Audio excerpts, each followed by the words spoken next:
বলবো যে মানে প্লিজ প্লিজ প্লিজ আমাদের গল্পগুলো দেখো, আমাদের কাজগুলো দেখো। আমরা প্রতিবার চেষ্টা করি যে নতুন কিছু করার বা এমন কিছু করার যাতে সাধারণ মানুষ বুঝতে পারে যে আচ্ছা এরকমও কাজ হয়, মানে এরকম একটা টার্গেট থাকে। তো প্লিজ দেখো। আর এটাই বলবো যে বিনোদনটাকে বিনোদন হিসাবে নিও। আমরা বিনোদনটাকে অতটুকু অবধি নিয়ে যাই যতটা প্রয়োজন। অতিরিক্ত কিছু করি না বা অতিরিক্ত এমন কিছু দেখাই না বা যেই কালচারে আমরা বড় হইনি সেই জিনিসগুলো দেখাই না তোমাদেরকে হাসানোর জন্য বা তোমাদেরকে করার জন্য।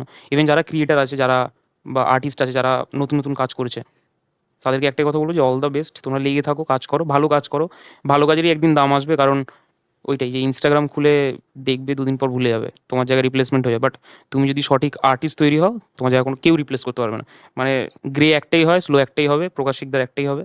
তো ওরকম জায়গায় যে তুমি যেন একটাই হও, মানে তোমার নামেই যেন মানুষ চেনে তোমাকে, এটুকু। আর যারা যারা যেই গার্জেনরা দেখছে ভিডিওটা, তাদেরকে একটাই বলবো যে প্লিজ তাদের সন্তানদের তাদের প্যাশনটা ফলো করতে দিও।